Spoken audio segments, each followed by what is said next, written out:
Hello, and welcome to Frankly Speaking, the podcast that gains access to real and inspiring people. Today, we welcome Gary Driscoll, a Royal Green Jackets veteran and a popular singer. Before I speak with Gary, I'd like to make a few announcements. I'd like to thank all those who continue to subscribe to the podcast, those that leave comments, and those that like it. Thank you. We welcome our sponsors, Sheet Roofing Limited, specialists in all aspects of roofing and asphalt work. A family company with over 50 years' experience. I'd also like to acknowledge the continual good work of the Alzheimer's Societies, an organisation that we fully support, and we also support the campaign Change Your Life, Put Down Your Knife. Obviously, I'd like to thank Mac the Hat Media for all their advice and support to the podcast. But let's get down to business and let's have a conversation. Gary, welcome to Frankly Speaking. Nice to speak to you, Frank. I'd like to start off, Gary, if you don't mind, a little bit about your background, where you grew up, where you went to school, etc., family life. I think that would be a good start. Yeah, sure. Well, I was born in 1959, so that makes me 62 now. And I was brought up in Somerstown, part of Camden. For those people that don't know, I describe it as being, if you know Euston Road, it's north of Euston Road, in between Euston Station, it's a bank between King's Cross and Morton Crescent. All were in that area there. Very small area, but quite a poor area. It was always has been, really. And it got bombed quite a lot during the war because of the Free Station there. So my mum was brought up there originally, and my dad originally comes from Poplar in the East End. I went to primary school there. I went to Edith Neville School back there. There's a lot of bomb sites around the area. We used to play around on the bomb sites. We weren't meant to, but we did. There was nowhere else to go. I could just about remember the Coleman having an awesome cart, just about remember that, and jumping on the back of it, kids. But we knew, we were pretty strict that in our street, we could only go from one house to the other house, really, before we were out of our little comfort zone. And then our mums didn't want us to obviously jump on the cart, and we'd always get found out, but they just look at our ass and see all the soot on your trousers, you know. So you get a clump for that. It's a little bit of fun, really. There was a canal that ran through Camden, you know, and in them days it was really polluted, and you couldn't really walk the length of the canal, the Regent's Canal, like you can now. There was a lot of steel warehouses and factories and stuff, all putting pollution into it, and the only fish that ever survived there was stickleback. If you wanted to do a bit of fishing, you had to go as far out as well, either West London or to past Islington, past the tunnel there. Yeah. Quite a sort of a rough area, but quite a hard area actually. Lots of families with lots of brothers, and me being an only child, had to learn how to survive in that sort of situation. Yeah, I'll declare at this point, Gary, I know Somerstown very well. I went to Sir William Collins School, and many a time I had God knows how many brothers and cousins waiting outside afterwards, and I didn't have any brothers. I was in trouble, you know. But very lucky. I did ingratiate myself into the community eventually, and drank in quite a few of the local pubs. So yeah, I know how tough an area that was, mate. Blimey.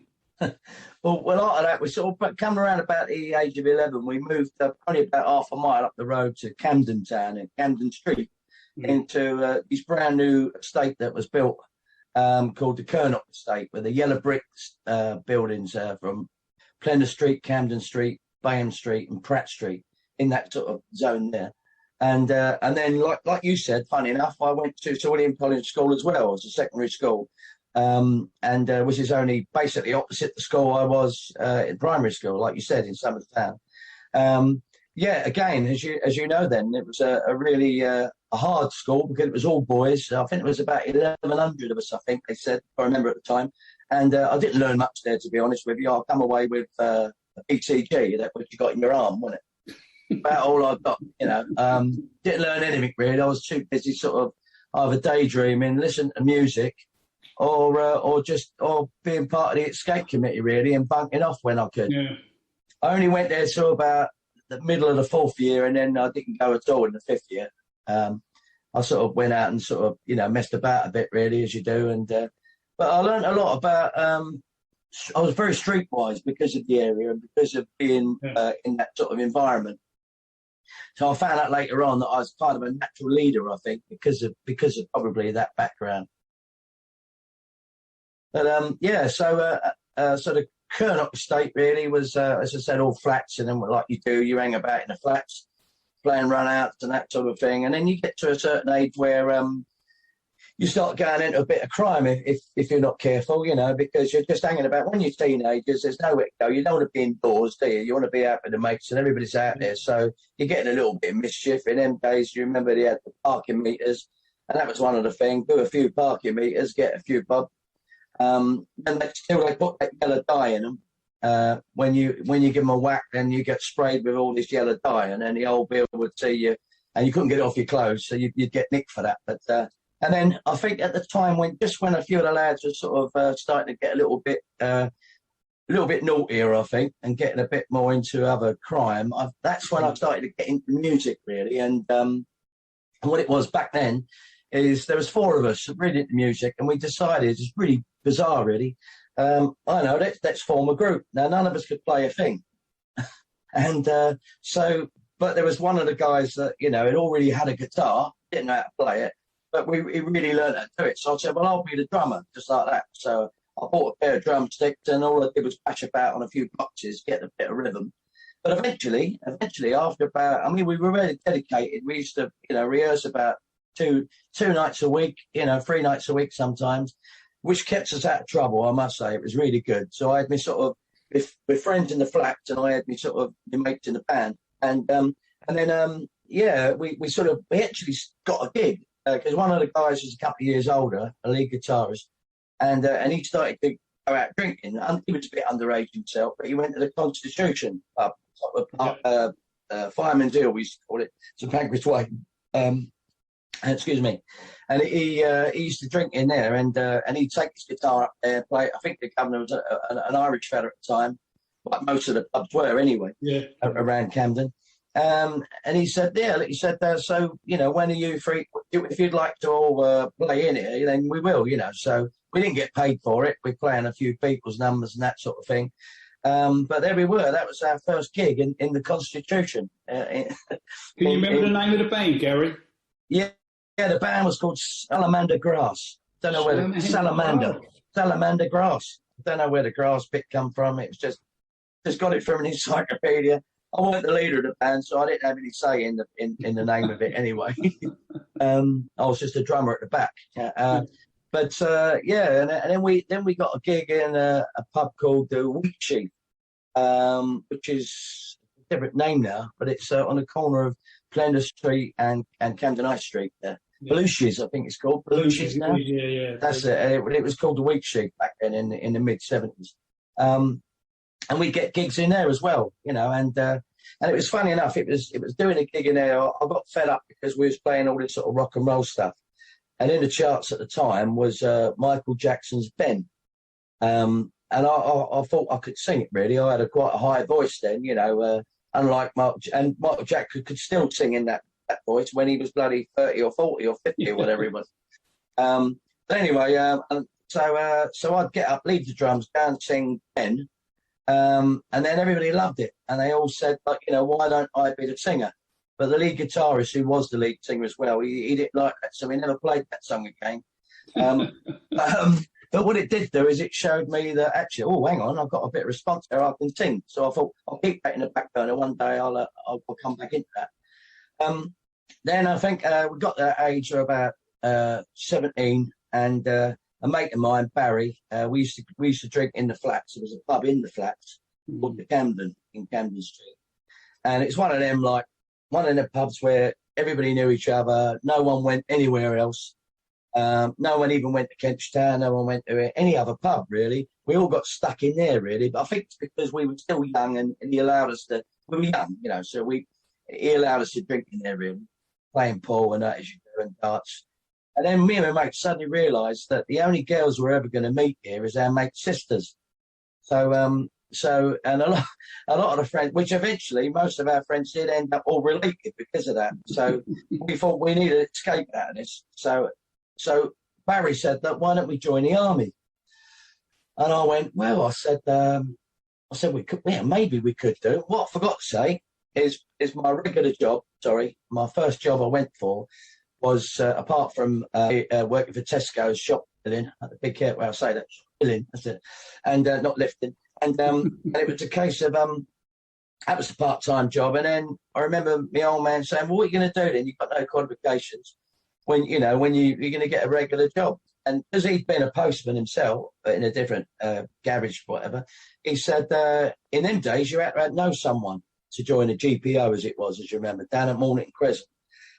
So at 16, you could become a telegram boy, telegram Sam. So I went for the job and I got in. That was great. So we're 16-year-olds up to 18. So, and then they hope that you're going to progress when you become 18 to become a postman. Anyway, meantime, you're sort of 16 to 18 in Mornington Crescent area in the Northwest District office there. And the first sort of 6 months, I think, you go out walking and telegrams, delivering around Marylebone Road, Euston Road, Camden, General, around that area. And then eventually you get on a moped, you pass your moped test, and then you go further out to Hampstead, Kentstown, St John's Wood, basically, them areas. But I always remember, though, on a Saturday, it was always, when you're a new boy, a Saturday afternoon, you was always a bit cautious because about 12 o'clock up to half day on a Saturday afternoon, all the postmen didn't work in the afternoon. So we were there till 5:30, and we were, us youngsters, in this room that basically was part of the big sorting office, but the sorting office was empty, so we could get up to Altal, when we're not out on the ground. And that is always the time when you think, this is where I'm going to get my initiation ceremony here, because they can get away with it. I've seen another guy who joined just before me being put in a sack, being strung up on the whole thing, and and put on a hook and going all the way around the whole big sorting office and that, and getting a few whacks with a few sticks and that sort of thing. Welcome to the GPO. And there was one situation where we had to go out with you're a new boy and you had to go out with someone, because unlike a letter, you don't just put it through the letterbox. You had to sort of knock on the bell, knock on the door or ring the bell and give them the telegram. Now, Hughie Green from Opportunity Knocks was like a famous person. Was in his time he was it was a big time in the mid 70s. Opportunity Knocks, Sky's the Limit, and all these programs always on the telly. But he also loved himself. And he used to live above Baker Street Tube Station in these mansion flats along there. And he used to always be seen outside there, leaning up against the railings, just waiting for people to ask him for his autograph. He absolutely loved the attention. And the telegram boys hated him because he'd never give them a tip. So my mission, they gave me a mission. They said, you've got a telegram here for Hughie Green. You've got to try and upset him, and the other guy with you there will report back.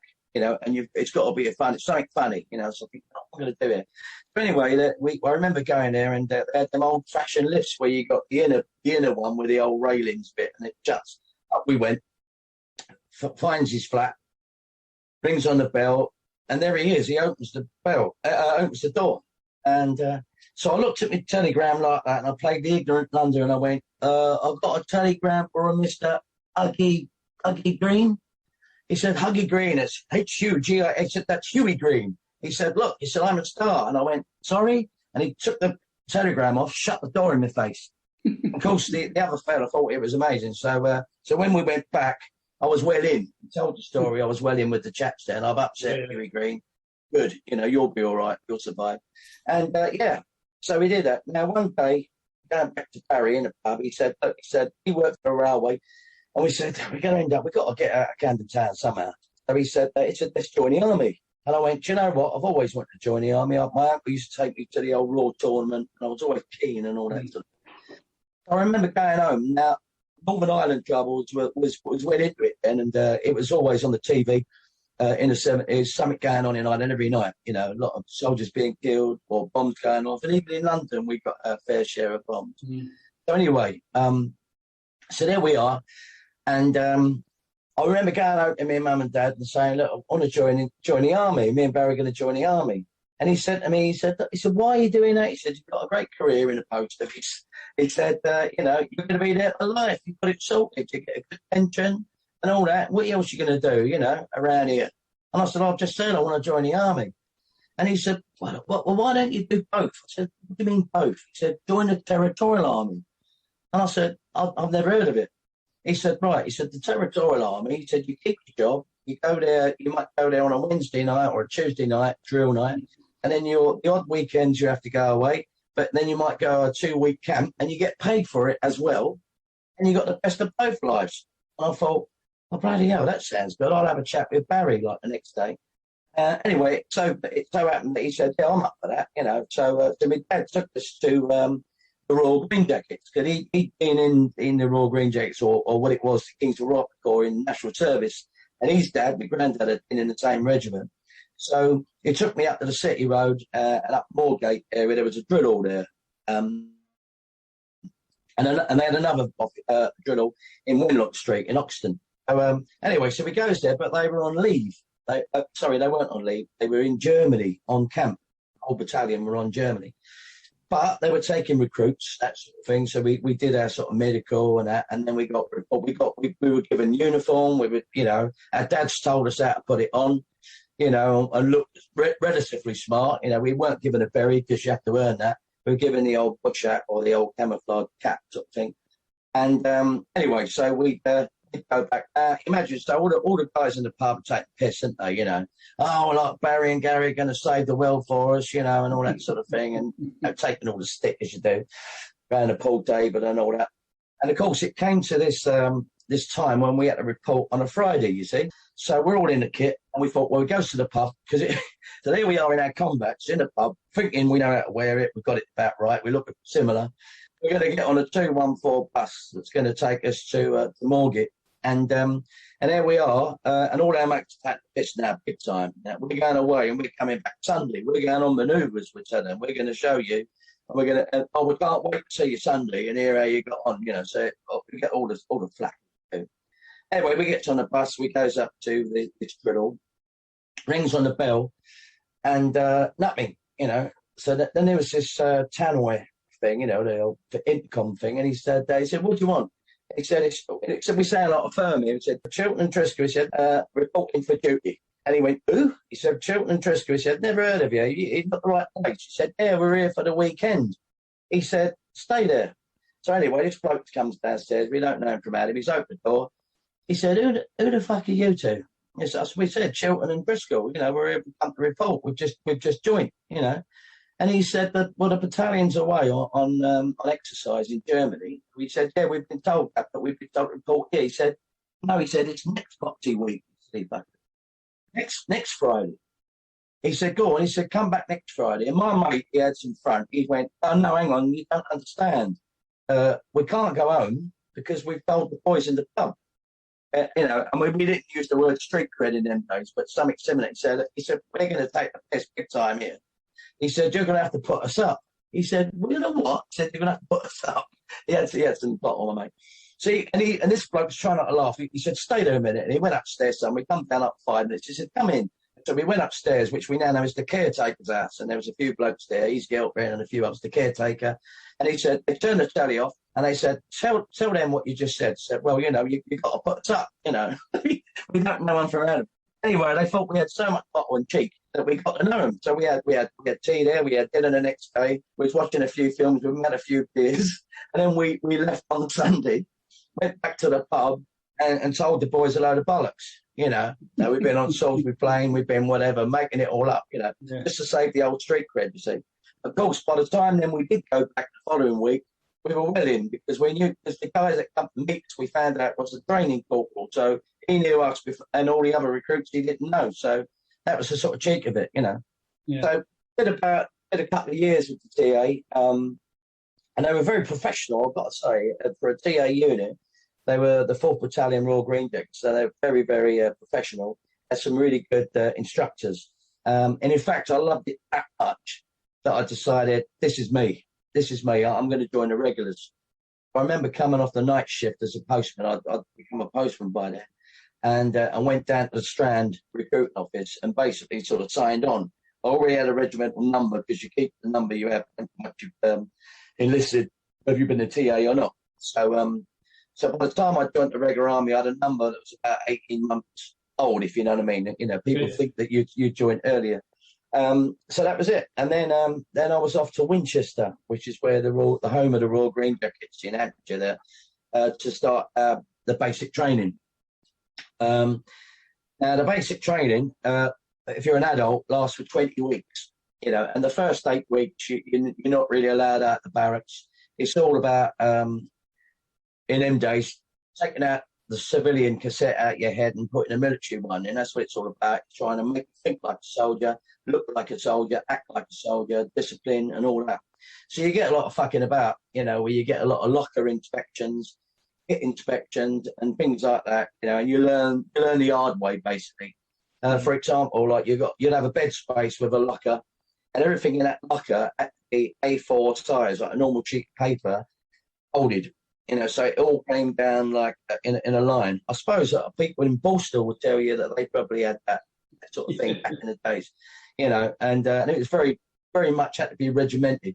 We didn't have a laundrette in there, so we'd get muddy as hell during our training during the day, but then the same kit had to be washed, dried and ironed and put back in the locker the next day, and you had to wear. So you couldn't have nothing hanging around in any washing. Now we didn't have a washing machine, so we had to scrub it all in sinks, and then sometimes get the old big hard ass broom and get all the mud off like that. And then we had fortunately, we had these really hot drying rooms that we'd hold them up in. And we all had to, a bit like kids would say at school maybe years ago, maybe our mums might have said, where they put the names in the socks and your names in the thing. We had to do that. We used to put your name in because, you know, you don't know. People could nick things, especially if they lose things, and you always get inspected. And if you lose anything, you have to pay for it. So you had to watch your kit, basically. You know, and that was the first time really I ever come across, apart from the telly, is a Scouser and a Brummie and a Geordie and a Yorkie and a Doc, you know, that sort of thing. So, you know, it's quite a massive thing really, leaving Camden Town, you know, and then just being in 10 or 12 men in a room, you know, and having to get on together. But I remember one time my locker was messy. We were in a rush and I didn't quite get it right, so I got pulled up. They took the notebook, the corporal, you know, your locker's in shit state. Your bed block, you know, with the blankets where you had to fold them all up in a certain way, was a little bit untidy. I weren't great at this. Mine was a little bit. So basically everything I had in my bed space, including my mat, my bed, the locker and everything, I got pulled up for. Now, we used to have a show parade where you would go outside the guard room at 6 o'clock at night, and the guard room faced right out at the railings, right out to the street. So all the civilians and girls and people can walk past going to town, looking in the railings, and you are right there, stand at attention. And he made me, the corporal, he made me. I mean, my mate only had his bed block, the rest of his was okay, and he had to hold his bed block like that for inspection when the Bravo sergeant would come round to inspect us and an officer. I had to have my whole bed space. And we were on the second floor, so everybody had to help me with this massive, great metal locker all the way down the stairs, across the drill square, and then up outside. So I'm standing there in my bed space, but outside the guard room. And all the girls are going past, laughing at you. You got to stand there like that. And that was sort of a discipline that we went through in them days, you know. We did find it funny afterward. You had to. Otherwise, you know, it gets... You had to laugh it off, basically. But that was the kind of thing. But we did some good training, you know, that eventually you get into your weapon training and your basic training, basically. That's why it's basic training. And after 20 weeks, providing you've done okay, then you go on the park, you pass out on the square, you know, where your mum and dad, family come, and then you do a bit of marching with the regimental band, etc. Now, we're the fastest marching regiment, the Royal Green Jackets, or now it's now called the Rifles, by the way, because they amalgamated in 2007. But it's the same ethos, the same traditions. We're the fastest marching regiment, so everything's like double fast. In history, you're looking at, if you've ever seen Sean Bean in Sharp's Rifles, if you ever watched that in the Napoleonic Wars, Waterloo and all that, well, he's our regiment. That's us, you know. We were the first to invent the camouflage, hence green jackets. We were the first to wear green when the rest of the British Army wore red. We didn't fight in the big line like they did in the Napoleonic Wars. We were marksmen, so we'd be off to the flanks, and we were the first to actually use a rifle as opposed to a musket. And it was the Baker rifle. So our privates are not called privates; they're called riflemen. And the same to this day, you know. But yeah, so that's the kind of thing. So the next thing they say, you're right. Okay, you're going to go to one of the 3 regular battalions, and then they'll just choose. Now, we had the 1st Battalion, we're talking 1979 now, early 79, mid 79. 1st Battalion was in Hong Kong, Sunshine Posting. The 2nd Battalion was in North Armagh in Ireland. And the 3rd Battalion was in Londonderry, okay? So I chose the 2nd Battalion because it sort of represented the same battalion as my dad and my granddad. So I naturally wanted to go there. So when I was 19, we had about a week's leave after we passed our training, and I went straight to Northern Ireland. So all these new people who I'd met and I now know for 20 weeks, including the training instructors and everybody, we all got sort of split up, separated. So now I've got to learn all these new friends. Of course, now we're in the real army now. Now we've got guys who have been there. They've been on a Northern Ireland tour before. Some of them, you know, you are really a new boy now, massively. But there I'll go to Armagh, and I'll get told to go to. I'm going to B Company, who we're all on the border there, but we're going to B Company. So we had to do a little bit of training, sort of like while we were there, Northern Ireland training, just brief, about 2 weeks of it before we actually did join our companies. And anyway, when I'm getting driven out there to a place called Middletown on the border. In Armagh, I got told by the driver who's taking me that it's the best company that you're going to. You know that everybody's talking about B Company at the moment because and I'll call it, you know, and I won't say his real name, but you've heard of a guy called Andy McNabb, you know, the SAS author, you know. Well, he was a green jacket, and about 2 weeks prior to me going there, he'd had a big contact with the IRA and managed to kill one and wounded two. So I had a big contact there. So we were talking about how the RUT and everybody we're happy with us because they've been after this gang, IRA gang, for a lot of time. They've caused so much havoc and deaths over the last few years that they were delighted, you know. Yeah, so that was Andy McNabb when he was a green jacket and he was a lance corporal. Is that his real name, Gary? Is that Andy McNabb? No, it's not. No, it's Andy McNabb. Do you think so? No. Yeah, no, it's not his real name. No. I don't want to know what it is, but I didn't think it was. No. Yeah. No, it's not. Yeah. No, and basically, so then, you know, we got to know the guys there, and the good thing about it, there weren't really no initiation protests there because we were on the street straight away. So as soon as I met them, basically in 3 hours, I was out on patrol with guys I've never even met before. But because you're training, you kind of know what to do, you know. So we would go out in bricks, as they call it. Well, they call it teams now, but teams of 4. And you'd have a full corporal with 2 stripes to be in charge of 8, and then a lance corporal would be in charge of a group of 4 within the 8. So, you know, the 4 would be, there'd be 4 with the full corporal and there'd be 4 with the lance corporal, basically. So there's 8 of you in total, and you wouldn't be together, you'd be split up and you'd patrol in support of each other, basically. In the countryside, it's a lot different from the urban environment. You know, you're doing a lot of border patrols, a lot of vehicle patrols. It was very, very dangerous because they were always blowing the roads up or trying to put landmines underneath, you know, underneath culvert bombs and stuff, trying to catch us. So you had to be very careful that you didn't use the same route too often, cause too many patterns, because then you're asking for it, really. And you was always vulnerable on the routes in and out of the bases, because sometimes there was only one route in and one route out. So you had to be really careful there and very, very cautious. So because the battalion had already been there for 2 months and it was a 4-month tour, I just had the last 2 months. So I did half the tour. you know. Then we came back. To England, and we was in Tidworth, in Hampshire, and or Wiltshire, so I should have said. And then it was like quite boring, really, because we were then going back into the normal conventional warfare training, and we were right on the edge of Salisbury Plain, so we could actually march to Salisbury Plain, or run in our case most of the time. We spent a lot of time out on exercise and that, and but it was. It was good. And then the next thing, before you know it, we get told we're going to go to Germany in 1980. Oh, before that, I forgot to say, we had a great experience. We went to, we did 6 weeks, a whole 600 of us, went to Kentucky with the 101st Airborne, Screaming Eagles, as they called themselves. And when we landed there, in various planes, we landed actually in the camp. It was that big. They actually had two taxi ranks, two taxi buildings really within the actual camp. It was that huge. They had more helicopters, Huey and helicopters, than we did Land Rovers, 4-tonners. Everything was just on a massive, big difference to us.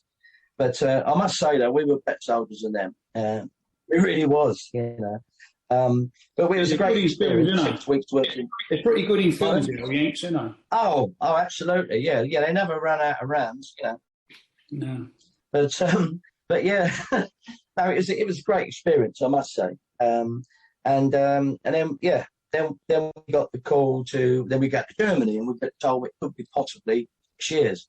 And the battalions that are in Germany, as they call it, a mechanized battalion, which means you're not so much on foot. You're going to be in vehicles, armored personnel carriers, tracked vehicles.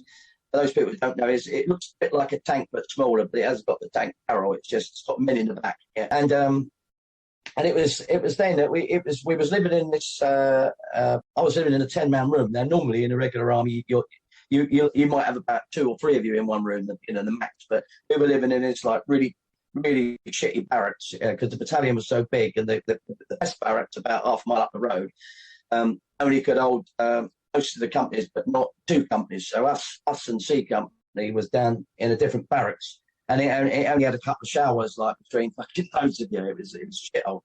But we didn't have to pay so much accommodation. A lot of people don't realise the army do pay food and accommodation in them days. You do pay. It turns out your wages. Not a lot, but you did pay. So there's 10 men in a room. So you're learning, you're in Germany, and you all think the first time you go down, to have a few beers or that lad, and all the glasses, you don't get pint glasses, you get little glasses, and we're thinking, what's this? The head of the beer's that sort of thick, and we're, all the Geordies are complaining because they're not filling the glasses up, all the tight Geordies are saying, come on, put some more in there, not knowing the tradition of that's the way the Germans do it. And then we learned very quickly how strong the German beer was. We learned the hard way, I've got to say. On the other side of the river Weser, in Minden, we were in a place called Minden, and was the Royal Fusiliers, another big infantry regiment. So it's stupid, but there was a lot of trouble in town, not between us and the Germans, but between us and the Fusiliers. It's rivalry. It's like Tottenham and Arsenal. It's like, West Ham and bloody, Millwall. It's just this rivalry that you get. You can't help it. And after about a year of a lot of scrapping going on, everybody got fed up with it, and then we become friends eventually, But there was a lot of that. And there was one instance where I remember, can you imagine, like, so if you was to make it like a cartoon, I remember going into this bar, and there was a big scrap going on with green jackets, and imagine like a pile of green jackets, unconscious, and a big black guy standing over him, and he's punched them as, there's a big pile of going up. And then all of a sudden this green jacket guy comes in with this pickaxe handle, and he goes plump, knocked him around the back, and now this black guy's on the top. Well, that black guy was Nigel Benn. Oh. Nigel Benn. When he was a soldier, yeah. Yeah, I remember. He was very handy then, back in the day, and I did watch him box actually, and he was, when he was an amateur, as in army, and then eventually he went on to join the army, and then he did things. Yeah. That's it. We all know him. But I've got a story where how bored you can get, you know. So you go back, you come back, and you know, on a weekend, you get the weekends off if you ain't out on exercise, and we're in this room, and all we had in this room that we all share really is a kettle in the corner. We got a TV, and you had BFPS, British Forces Broadcasting Service, which showed EastEnders at the time, but about 4 weeks out of date, so behind. And we'd get the newspapers would be a day late to the UK. Yeah. So we're all mixed up. So we got to read what happened in EastEnders. We're already 4 weeks behind, and it was all, we know what's going on. And I remember by the time we'd come back, it used to finish like the old days when we were kids. BFBS used to finish about 8 o'clock midnight. And then all you got is the German channels, and none of us could speak German, you know, but it's quite funny watching Arthur Daly and Terry in Minder in German. It's hilarious. But trying to work out what they're saying. But anyway, this one instance where we used to take our washing on a Saturday, everything, socks, our skiddies, everything, to the dry cleaners, you see. And they would do it, they'd cope with it. And so we'd go down to dry cleaners, a regular thing, drop it off in the morning, have a few drinks in the afternoon, making sure that you get there for about 4:30 before they shut. Otherwise, then you're fucked because you got no uniform for Monday morning, and then you're in the shit. You're going to go to jail. So therefore, you have to get back there, you know. So anyway, one particular day, we does that. When we come back, we're going to go back to tea. We're all single men. We got the married guys are in their married quarters, you know, about 2 miles around. But these are all the single guys at the time, 1980. And we comes back from town, and old Scouse in the corner has got this fish tank. You see, this fucking brand new fish tank. We said, we got it. He said, I've got a fish tank here, lads. He said, well, what are you going to put, goldfish? He said, no. He said, I've got some piranha fish, right? And we've gone, fucking hell. And that film hadn't been out long then, you know. And none of us had actually seen a piranha, but we were well capable. We knew what they were capable of doing. We were excited for them, you know.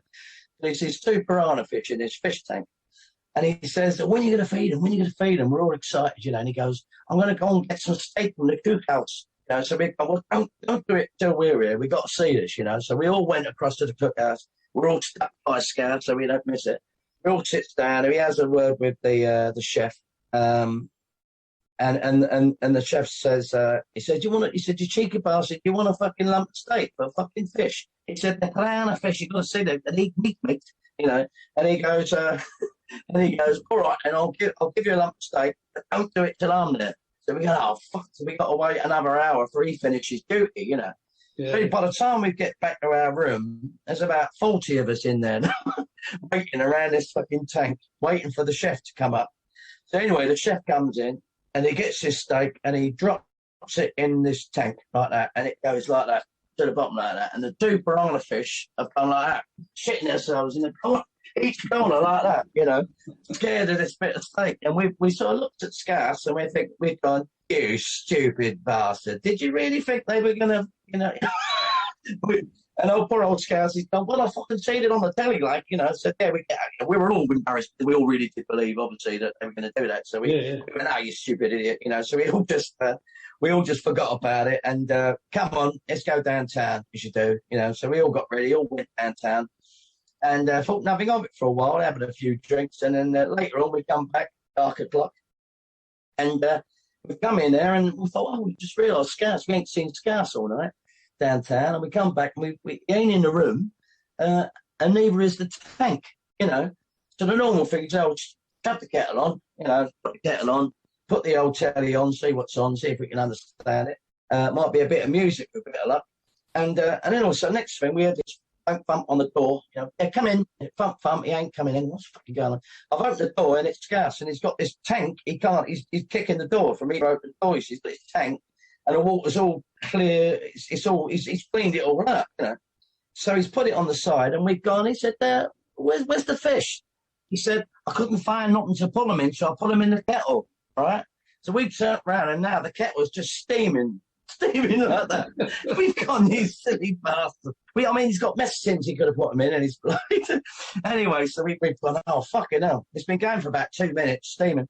So we've opened the lid, and you imagine like a cartoon, you've got these 2 bones just spinning around. Yeah. Oh, we had our laughs. We did have our laughs, you know. we'd had some funny times. Then we got the cook, but then we get the call to Belfast. So we've done the countryside. We haven't done Belfast, and even the guys who've been to Ireland before, it was only like the sort of, say, sergeant majors who might have been to Belfast in the early 70s, you know. So it was all quite new to us. So we had to do some intense training. We did about 4 weeks. No, sorry, 4 weeks, probably about 4 months training to do a 5-month tour, you know. Right. So it starts really early, you know, because you're all learning. Search teams have to go through courses to learn how to do proper searching of houses, buildings, vehicles, that sort of thing. So we all had to specialise in certain things apart from the normal reporting. So we go to these as they were, you know, they were like hidden sort of camps as they were in Germany, and we had one in the UK. And you'd have a mock village, you know, where you would have to you'd learn patrolling technique, and you're getting tested. Now, when you do this, it's you're being televised, like, so you're being videoed from all angles. So imagine it's like being on a film set. Like your career really is at stake, you know, especially if you're a leader, you know, because you're whatever you're saying on the radio is what they do is they'll do scenarios. So you'll go out and you'll do a proper briefing to what street you're going to go to, all tactics of how you're going to move around in your teams of 4 or bricks of 4 as it was. And then they'll hit you with some kind of incident, and it could be a riot, it could be just brick throwing, it could be petrol bombing, you know. So what you used to get is other soldiers from one of the other companies be what we'd call paddies, you know, and then they would be dressed out, you know, dressed in their jeans and t-shirts. We'd be out obviously in a uniform doing the patrolling. And they'd have scenarios, so they might start chuck real petrol bombs. You know, they were real petrol bombs they were chucking. When we do training, we do it properly. There could be shootings, you know, or there could be an IED. It could be a bomb in a lamppost, or a soldier goes past. It could be a remote controlled bomb. It could be just a command wire bomb, you know, where it's not not sort of waves. Airwaves, and it could be an RPG-7 attack on a vehicle. It could be a grenade attack. There's all these various different ways that we could have got attacked that we had to learn about, and each one really have got different ways of having to deal with it. And until they hit you with it, you have to think. So if you're a commander, you really have to know what you're doing. Now, when I say commander, I mean you could be about 24. You know, a corporal at 24 have all this on his plate. You know, he might not have any education. He's had to learn all this, and he's got to make split decisions. He's a leader. He's got another 8 men, and he's got to work out where it's come from. If he's got a casualty, he's got to see to that. This is all training what I'm talking about. And then he's, you know, whatever it is, then he's got to give a proper full contact report. So he's got to know where he is at that time. So he's got to give an accurate place of where he is. Obviously, in the countryside, it'd be a grid reference. If it's in a street, a street name or a junction, because then, you know, we've got to call in. We've got to try to cut off the enemy, if you like, in their escape. They never used to stay around too long.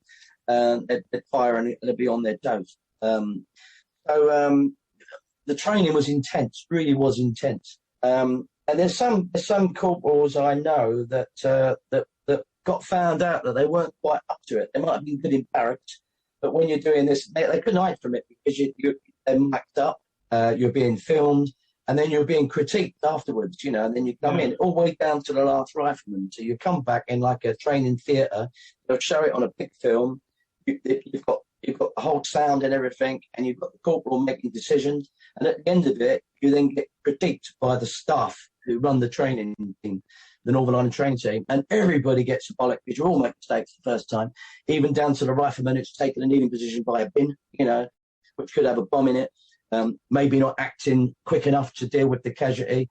There's loads of things that go on, and I've seen people's careers fall in training rather than an active service the they're actually putting themselves up in front of everybody to see how good they are. Yeah. Here's another example. When we did the riot training, we did it so you get, say, B company against A company, for example. So A company will be the rioters for this day. B company will be the soldiers. So then we put the riot shield in this mock village, you know, and they're chucking these the bricks, I must say, were like big chunks of wood, and they had like tape around because they were quite heavy. And if you got clumped with it, it cut you, or but they weren't as harmful as some bricks, But the petrol bombs were real. This is how stupid, this is how the training was. And we had this RUC, this police sergeant, actually he is in Belfast, where we're going to be going to. So he came over to be that police sergeant on patrol with you, to go around in the mock village, so that you've got the real thing there, and he's giving you advice on sort of policing type things, But anyway, so he's part of this riot going on. And when we've completed our training, we now got about 4 weeks, and then we're going to go over there for real. When he did his lecture, the whole battalion in the gym, he came and he said, well, I've been involved with the Troubles since 1969. He said, it's now 1981. He said, and I've been in so many riots, you wouldn't know it. He said, but yesterday, it was the most frightening riot I've ever seen in my life. And that's between us. So he said, I'm in good hands here. You people really do your regiment really takes this fucking serious, Yeah. And and that's how we went. So then we was off to Belfast. So the battalion in our companies and in the company, you're talking about 100, 120 in the company, with various other specialists like signallers and REME mechanics, that sort of thing. They're attached to you, and the chefs and whatever. And we're all in different bases, spread out. So we've got a tactical area of responsibility. The company level, it could be the whole of, say, the Falls, Springfield Road, Beachmounts, the Ballymurphy, the Rocks, and all the different places within West Belfast. And then you've got about 3 or 4 different bases, you see. So each company's in a different base. And I was in a place called, it's not there no more, because I think it got mortared after we left, and it got flattened. But we were there for 5 months in McCrory Park, which is just off the White Rock Road, just near the White Rock Ford Junction, opposite the Milltown Cemetery, basically. Yeah. And and it had been hit. It's just you go in the ops room, and it's just photographs, wall photographs of all the incidents that have been around there. So when you go, unfortunately, that 600 of you go, and there ain't going to be 600 of you coming back. No. You know that, unfortunately, and there could be guys going to be injured, life, changing injuries. So it's always in your mind that it could be me. It could be me. Now, I went over with the pre-advance party, which means it was about 4 weeks before the battalion. So a lot of the NCOs went early, and you get there, and the Royal Marines was finishing off their tour, so they've still got another 3 weeks to go. So we're with them on their last 3 weeks. And what we're doing is we're learning the streets. We're learning the people, as we call them, players. But we got to remember, is this little area of about the size of probably Somers Town, not quite Camden Town, would be full of what we say Republicans, people who are against us. Right? I won't say it's a religion thing, not all Catholics or Protestants are bad, but I've got to tell you, where we live, everybody hated us, everybody. So the only civilian clothes you needed was to go to on your R&R when you've got like 5 days leave in between the 5 month tour. Well, you need that to go, to travel home, really. There was no requirement to wear civilian clothes at all for 5 months, apart from that, because you couldn't go to the pub, you couldn't go to the sweet shop, you couldn't go to the supermarket. The only time you went out of this base is on patrol. And even when you're in the base, you're threatened with you could get petrol bombs chucked over. You could get a proxy bomb. A proxy bomb is where a van could turn up at the main gate, or a lorry, and a guy jumps out and runs, scarpers, and the lookout tower reports it. And the next thing, it blows up, and after camp goes down, that was a proxy bomb. So you had that worry. You had they were very good at the time at mortars, homemade, man-made mortars, where they'd have a flatbed lorry or a van with a false roof ceiling, and then have these mortars, about 4 mortar tubes in the back of this van, roughly, which is going to go over that house, so we can't see the lorry from the lookout towers, It's hidden behind the house, and it'll fire over the house and into our camp. That's So what they did at had Downing Street, wasn't it, Gary? exactly, yes, That's what they did exactly, at Downing Street, yeah. and that was, and they're very good at what they did. I mean, they were very sophisticated in the 80s onwards. They weren't no amateurs. There's no doubt about that. They were well trained, and you saw how close that got to Downing Street in the garden. When you think about it, from the other side of Whitehall, there, that's just, and it's a homemade thing. This isn't something what we have. Where we've got accurate bearings and stuff we can get it accuracy with our mortars. So I mean, they were capable of doing a lot of damage to us. So the threat is always there. So we had certain alarms in the camp. We had a proxy bomb alarm, which was different to the mortar alarm, which was different to the other alarm. Fire alarm was the last thing that you had to learn. So you're on edge because you're looking. What you're trying to do is when you're on patrol, whether it be on a mobile patrol in the back of Land Rovers, or whether you're on foot, you are just waiting. You're waiting to be ambushed in one of them several ways. I said, if you're in a vehicle, they could come. There was an actual street in the Beachmounts called RPG Avenue. That's what the local IRA would call it. And the people in the streets, they changed the name actually, where it said Beachmount Avenue underneath, say RPG Ave. So they were very proud of it, is that they'd attacked many soldiers' vehicles from that avenue. Because there was lots of ways they could escape in that avenue. So you have to be very cautious when you're. Every last man is looking for any telltale signs of anything that could relate to. You could get any minute now. You could be ambushed in one way or another. So you're looking for any signs. You're looking for things that don't look right. I must admit, they're always one step ahead of us because obviously they're bringing out new ideas. So then we have to learn from a new type of attack. We have to learn how we're going to deal with that.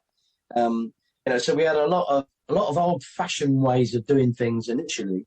Like things that you wouldn't believe. Things like saying, "Oh, if you saw 4 pints of milk still outside the house for 2 days, there's a good chance that there could be an IRA team in there, and they've got the family hostage and that sort of thing." But they're not that stupid. They ain't that stupid. What they used to do if they were going to take over a house. For a shoot-in, say the next day, they'd go in at dark o'clock at night and knock on the door. They'd usually pick an old couple, really, who lived on their own, but had a car. Very important that they had a car outside the front.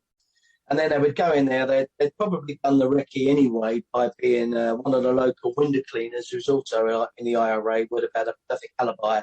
While he's doing the inside, outside of windows, he's writing down in his book certain areas where good possible shoots for the future on soldiers or police, Yeah.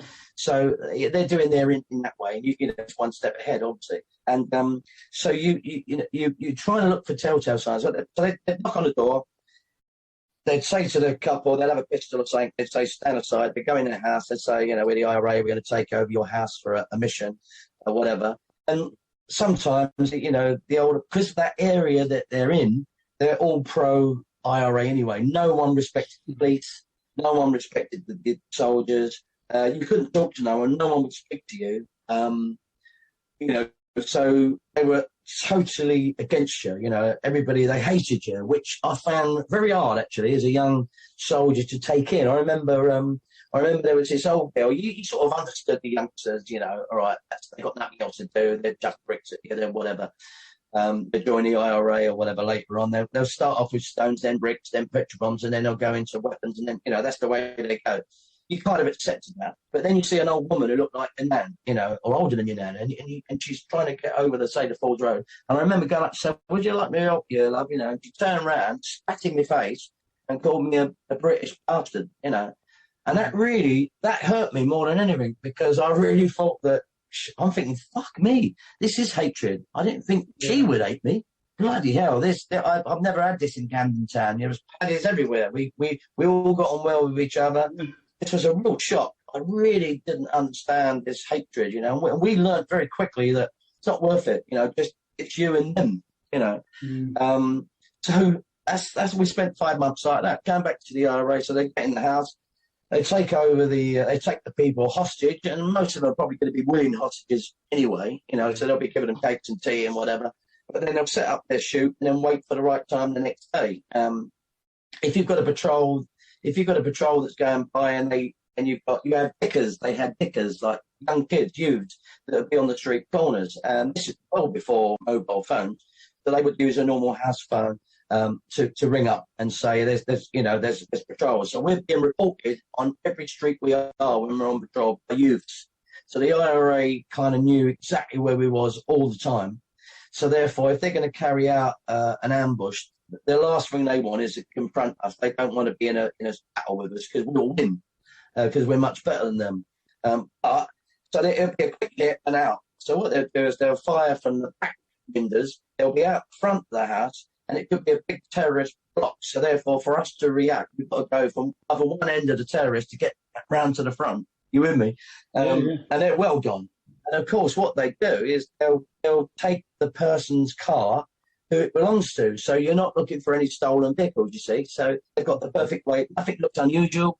So if you're patrolling good and you've got multiple support within the area, and then the pickers report to the team who are going to carry out an ambush. For example, there's patrols in Ballymurphy, just not far away. They might just abandon it. They'll wait until, and then they might say, oh, we'll take a mobile patrol or something like that, because they don't want to get caught. So we try and patrol where we can cut off anybody. So anybody gets attacked, there's always another team of 8-4 or 8 that can react and try and cut them off. It was all a case of always waiting for it to happen, hoping we don't get killed or hurt or injured, and at the same time trying to catch them. It was, which is quite possible. In that first tour, we caught, not me, a friend of mine and his team, they caught a guy on a bike. They'd been they'd shot an army pig going down the Fords Road, and that took a patrol. So obviously the dicker weren't doing his job. There was patrol in another area near Celtic Park area, and they come running to the scene, and they managed to catch these guys on a motorbike just as they was going to fire, because he had a rifle, and the guy on the back had a rifle in his hand and masked up. And they was about to shoot, and then they saw it. They sort of basically panicked, and then they fell off their bike. Of course, once they're off the bike, the rifle's over there, they're down there. You can't shoot them because you've got rules of engagement card. You have to, otherwise you could end up doing life in prison if you don't act in street. We're all in Britain, remember. It's not a war scenario as such. Although it is. Yeah, of course. But it isn't, So therefore, but they got arrested, and you've got to be very quick, because you've got to get there and support these guys, because if within 5 minutes you're going to have a riot on your hand, and that guy's going to escape, because there's only 4 or 8 of you maximum at that time, that specific time when you've reacted. You've got the weapon over there. You've got to obtain a weapon before you get shot by that from one of the crowd, and all the crowd are going to come out to get these IRA guys away. Because remember, everybody supports them in this little area. You've got no one's going to not support them, and so you really, really have to work fast, and I hope that you're going to get back up very, very quickly. But we did that day, so it was good. That's good. There was one day I was on patrol, and in the beach mounts and an open top Land Rover. And when I say open top, you got your chest upwards is out. You've probably seen them. You got your Aniba vest, which has got like you used to have flak jackets in the 70s, and then in the 80s you got these Aniba vests, which had like an iron plate that goes on the front and on the back, so it covers your sort of your mid area up here, and also the same place on your back. So it would stop a bullet. It did to one of our guys actually, but he got an armor light around in the back of his in the back plate. He was dead lucky, Anyway, we've gone on this patrol, and I got 3 rounds above my head, and that was pretty scary. That was in the beach mounts, and fortunately, obviously, they missed me. But then once we found out where the firing point was, we actually went in the house into the room, and in the room was like a bed away from the window. There was a pillar, a chair on the bed, and a pillar on the chair where he'd used it as a resting point for his rifle. And then I'm looking at the window, and then there's these bullet holes in the window, and then there's the bit where I was when the Land Rover. You're looking at all that, and then the loft. There was like a loft bit, and there was like a ladder going up the loft, and we're thinking, oh fuck, they might be up there, And then we had this. Imagine this: you've got to clear it. There's 99% certain they fucked off. They've gone. You could smell, where they fired, smell everything. you've got no empty cases. They've been very careful with the forensic. They've had a bag, obviously, on the ejection opening. They've taken that with them. But then there's this fucking loft that's shut, but there's this steps there, and you've got to clear it. And I'll tell you what. So, because I was now, I was like a lance corporal, so I said, I'll do it. I'll get up there, like, and I must admit, you open that loft like that, and if they are in there, it's just your head's going to be there. But you got to do it. And I'll tell you what, and then once it all calmed down, it's clear. It's clear. There's no one there. All right, okay. It took me 5 minutes to get down from them steps because the adrenaline had now worn off and my legs were shaking so much. And typical green jackets taking a piss out of me, laughing like fuck, and I'm doing this fucking jelly dance on this fucking steps because I've been shot at.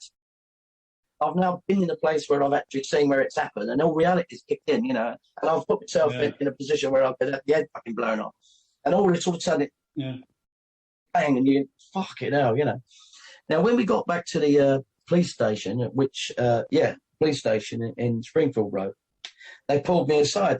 They said, right, we did all the, obviously we called in all the area after forensics came. We were out for a couple of hours after all that because it's an incident.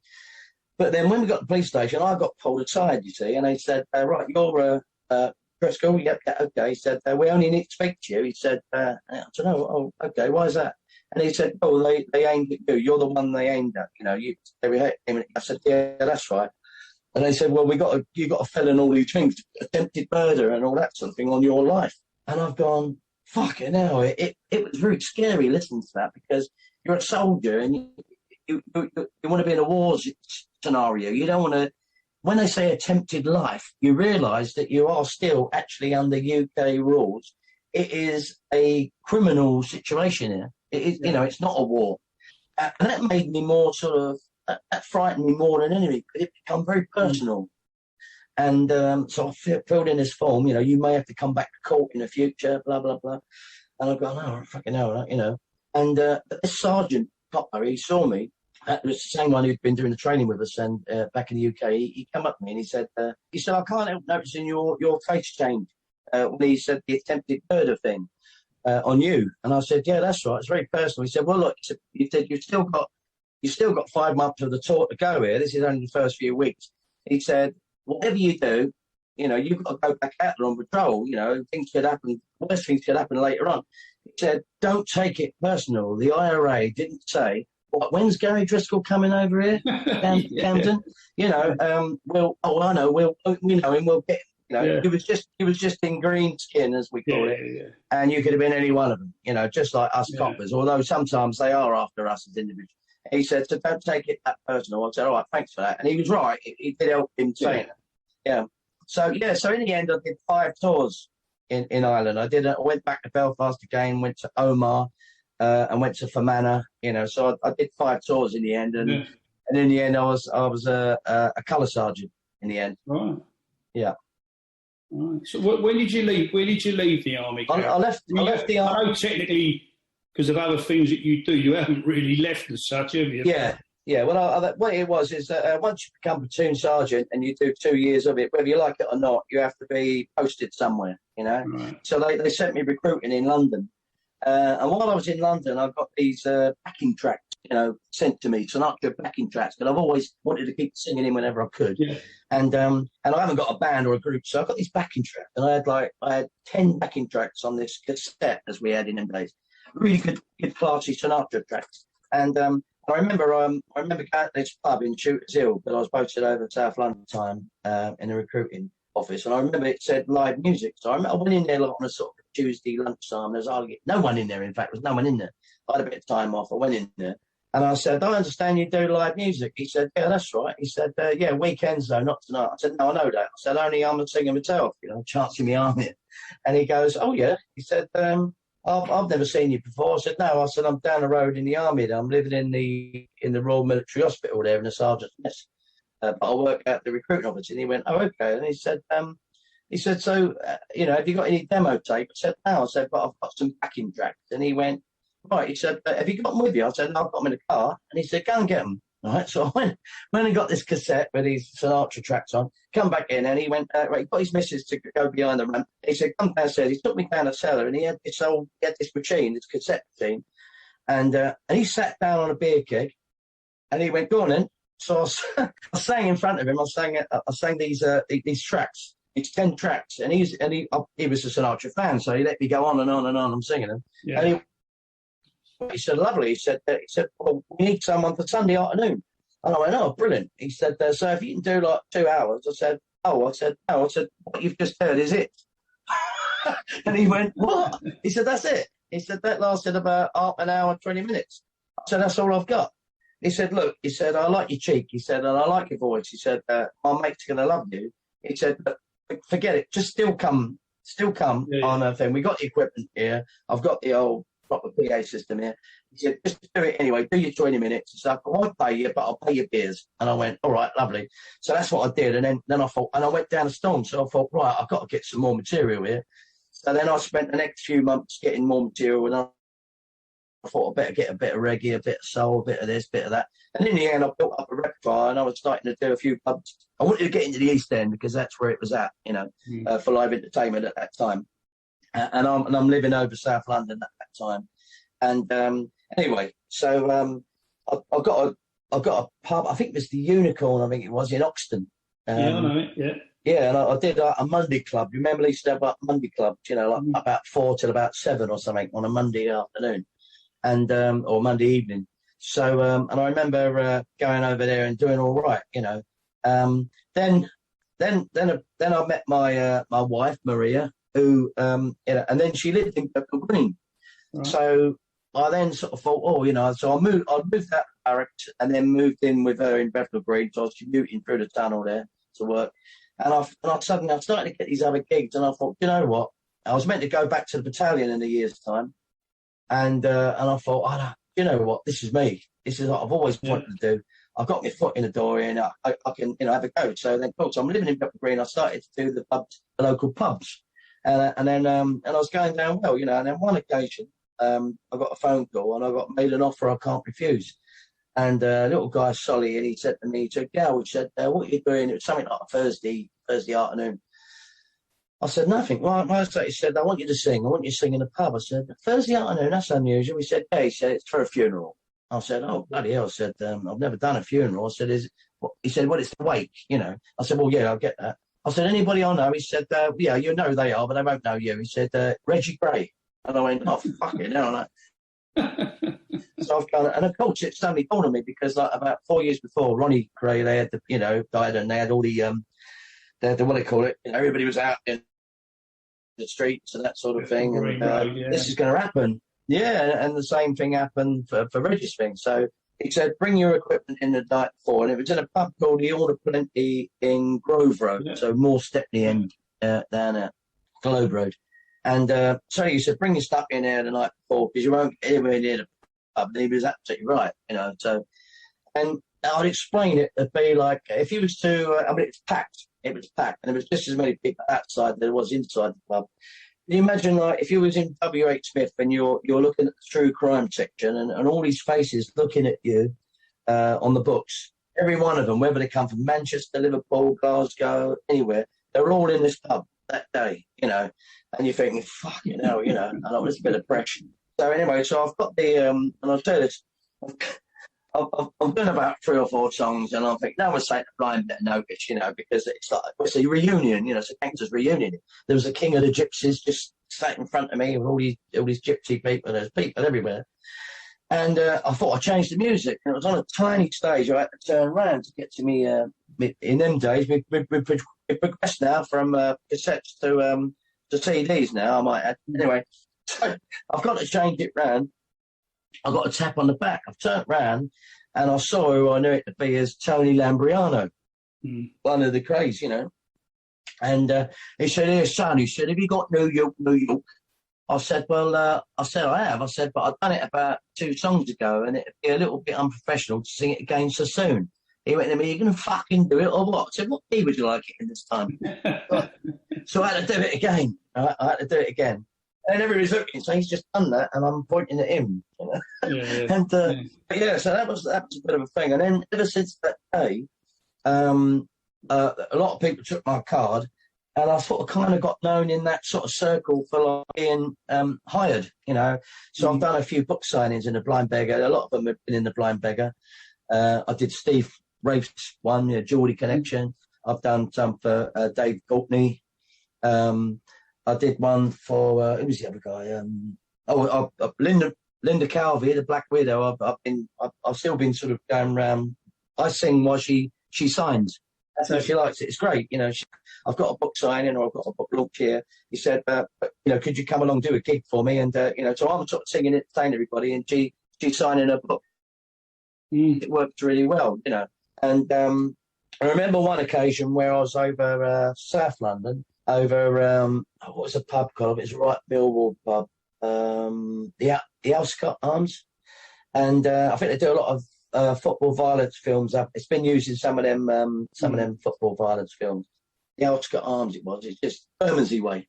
And anyway, I remember doing a Sunday evening, and all the older chaps I'm doing, they wanted the sort of Sinatra swing sort of stuff, and they're all wearing their suits, you know, like they did in the old days. Although this was only in the 90s, and I remember the door opening as I'm singing, and then a woman comes in, and everybody seems to sort of like push away a bit, and sort of looking around and looking a bit uneasy. And I thought, and I've got about 3 songs to go before I take the break. I know her face, and she's looking at me like that. It's suddenly dawned on me, it's Marilyn Wisby, who was the daughter of Tommy Wisby, the train robber. That's it. And I just watched a repeat about 2 weeks prior to that of Gangsters Moulds, where they did a documentary of it, and she was going out with Mad Frankie Fraser. That's so right. Of course, you remember, yeah. So I'm singing away, and she's looking at me, and as I'm singing, I'm thinking, I know what she's going to ask me. And she's going to ask me, because I saw her sing it on the documentary, and she sings it well, Crazy, or Patsy Cline. Okay, yeah. Oh shit, what am I going to say? Because I ain't got it. I ain't got no women's songs, you know what I mean? I haven't got no backing tracks for that. And I know she's going to call me over. And then the next thought, I've got about 2 songs to go now, 1 song. I'm thinking, oh, hang on, why is she on her own? They've had a row. So what's going to happen here? She's going to call me over. He's going to come walking in and say, who's this? And all this is going through my head. It's like funny. And anyway, so she said exactly what I said. She said, have you got Patsy Cline's, you know, Crazy? I said, no, unfortunately not, blah, blah, blah. She said, well, can I sing a Sinatra song with you? And I said, yeah, of course. So she had a song, she took the card, and then she went. And then it must have been about 6 weeks later, I got a phone call, hello? And I said, hello. She said, it's Mad Frankie Fraser. We didn't say Mad. He said, it's Frankie Fraser. He said, it's Frankie Fraser. And I went, oh, right, okay. He said, you saw my Marilyn, and she's given me your card. I've got this benefit going on in the what's it called? The one in Old Kent Road now. I think about it. Boxing Club. Think of it. I'll think of it in a minute. And so anyway, I've got this gig over there, and I want you to do it. And I said, oh, well, let me just check my diary. When is it? You know. He said, what for? I said, oh, I could already be booked, you know. And he's gone, and I've got to get my diary, and I've come back, I've looked it, and I've gone, oh no, I am booked somewhere, you know. I said, I'm ever so sorry, but I'm booked. And he went to me, what do you mean you booked? I said, oh, I'm already booked. He said, where? I said, I'm over Walworth Road. He said, oh, well, they said, that's my manor anyway. He said, where? I said, I'm in a pub called the Robert Pill. And he went off at John Ruskin Road. He went, oh, I know the Pill. He said, right, bring them up. He said, tell them you're not doing there one, you're doing it for me. See you at 8. And he put the phone down. So I've gone, oh, God, Thomas Beckett. That was it, Thomas Beckett. Yeah. So I've gone, oh, for fuck's sake. So anyway, so I've rang the pub, the Pill, and I've chatted him, and he saw the funny side of it. There was about 5 weeks to go anyway. It weren't like it was Friday coming. And he went, don't worry, pal. He said, look, he comes in here a lot. You know, he said, you know, we don't want to upset anybody. He said, look, you know, just do it for him. I'll get another singer. We'll talk about another gig another time. I went, oh, thanks, you know. So I ended up doing it, like, you know, and so then he kind of loves that sort of stuff. He loves the Matt Monroe and all that. Yeah. And then 4 weeks later than that, I'm in the Blind Beggar and I'm singing. And he comes in with like an entourage of young big heavies and Marilyn Wisby. I'd come in and he'd see me and he sort of, I'm like, did he remember me from then? But just before that, before I started singing, the governor of the Blind Beggar Dave had said to me, he said, look, Gary said, can you finish off the night with My Way, leave that your last song and do My Way? And I said, yeah, of course, not a problem. I'll do it right at the end. He said, yeah, do it at the very end. So I said, okay. So anyway, so I'll take my break, and Frankie Fraser's called me over and he said, thanks for doing that gig and all that sort of thing. You haven't sang my song yet, have you? In a way that the whole world's meant to know, And I'm sort of biding my time, She's gone, of course, his song's My Way, didn't you? I said, of course I do, of course I do. And I thought, shit, My Way, that's what he wants. All right. So I said, all right, Frank. I said, I'll tell you what, I'll finish off with it for you, And he went, no. He said, do it when you go on. First song on the second half. He said, because I'll be going to a club by the time before you finish. And I went, oh, right, shit. I'm thinking, all right. So anyway, so I've gone and find the governor. I found him around the other side of the bar there in the beggar. And I said, Dave, just quick one, mate. I said, this song, shall I start off with it, My Way? And he said, no, Gary. He said, do it at the very end, like I said, I said, only it's someone else's favourite song, and he wants me to start off with it. He said, Gary said, fuck him off. He said, it's my pub. He said, do it for me at the end. I said, well, it's not that easy, Dave, really. What do you mean? I said, look, and I pointed down him. I said, it was Mad Frankie Fraser. And he looked down the bar like that, and he went, I'll tell you what, Gary, he said, do it for Frankie first, but do it again for me at the end. So, yeah. So, yeah, I'm just going to let on something here, Gal, because I know some of my subscribers already know what I do anyway. Yeah. Once a month, sometimes twice a month, I do a talk on Mickey Goldtooth's Gangster Tours bus. That's right. And of course, the first time I went along, as I get on the bus, there's a certain song playing, and there's a certain bloke singing it, and it's you. And, that's right. Yeah. And, yeah. I thoroughly, and that's the first time I heard the song, the old East End. And I tell a lie, I'd heard it just before. So when I got on this bus, and as I'm going up the stairs, I'm humming along to a song I'm thinking I've never heard before, and I realised. So I turned to Mickey and I said, yeah, I've heard that before. And he said, yeah, that's Gary Driscoll, Of course, they play it on every time now. Every time I hear the same song, but it's good because I know what's coming, at least I know the words. No, it's very nice of you. They do. They play it all the time because the lyrics go with that tour, don't they? Yeah, it's very good, isn't it? It does, yeah. Funny enough, I'm there this Saturday. They got a wedding on there, haven't they? This Saturday. Right, yeah. And the young couple, they want me to sing that song. That's it, yeah. They want me to sing that song. So I'm going along. I'm jumping on board on, from Liverpool Street and see Mickey and everybody. Yeah. I'm on the week after. Yes, I saw that. Yeah. I must get on there and listen to yours. It's good. It's good entertainment. It's good entertainment. So I want to finish off with a very big story. Okay. And I know because I've done a little bit of research, and the story where your wife plotted up on you. Oh, right. Yes, a surprise one. Yeah, you can see it on YouTube. Yes. So what I do now, voluntary, is I'm the secretary for the Royal Green Jets Association, which covers like London, Essex, Kent, and the home counties. So we have an annual veterans lunch, which I do down at St James's Street down there. Yeah. And anyway.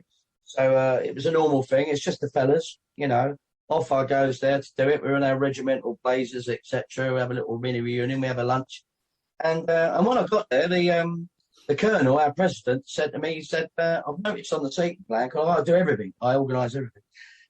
He said, "I noticed on the seating plan that you haven't got the general. I told you the general to come in. I said, "No, I have. I've done it." And he said, "You better go down with the manager of the place there and check." So anyway, I went down there, and I thought. And I found it. I said, it's there. I thought, what's going on here? So anyway, nothing. But what he did tell me before was that the new regiment, the Rifles, as they're called now, were making a video about life after being in the Green Jacket family, So in other words, like these old boys, that'd be the thing, like us, this is, they're all still friends. It's an extended family. Once a Green Jacket, always a Green Jacket. This is a perfect thing for them to see. So that when they're going through all the shit that they go through now in Afghan and all that, they know that later on you're friends forever. You know what I mean? That's the thing. Well, I believed it. Right? It was a load of bollocks. I believed it because what it was is that he said there's going to be guys from the regiment there, from the rifles, who are going to have these videos, but don't tell the guys not to look at the camera and just all that. See, so I swallowed it. I really thought that was true. Then he said to me, he said, while he was downstairs, he said, there's a famous guy, like, you know, a presenter or whatever that's come in here, Canadian fella by the sounds of him, or American. He said his name's John Barrowman, and he's been talking to us, and he's just passing through, and he said that well, I told him what we're all about. He asked about why we all got the same tie on. I told him. He said, "Do you mind, like, if I say a few kind words, you know, because you're veterans, before your lunch? I won't keep you long." So he said, "Well, no, of course." And he said, a lot of the younger guys knew who he was, so I thought, all right, let's go for it. But he said to me, "But Gary, have a chat with him. He's just round there. Have a chat with him and try and convince him not to be too long, you know what I mean? Because we want to get on with our day." So I said, all right. So I've gone round there, and fortunately I did recognise him as John Barrowman, you know. And he's asking me these questions, you know, and he's saying, "Is that right that your regiment has done the most PTs and that sort of thing in the history and blah, blah, blah, blah, blah." And this, I said, "Yeah, that's exactly right." So, okay, I'm just taking my notes. He said, I said, "Now, so you're just going to talk before we have our starters, are you?" He said, "Yeah." I said, when are we doing it?" I said, "Well, 5 minutes, basically." So anyway, I thought nothing of it, and he's got up there, and he's starting to say nice things about us and that sort of thing, you know, how he appreciates what we do, and, you know, in the forces and the service we've done.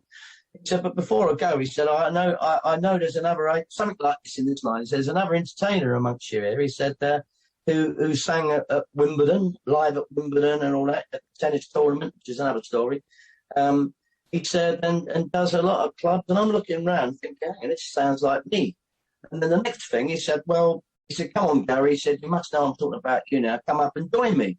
So I thought, all right, so someone told him about it. I still didn't think nothing big of it.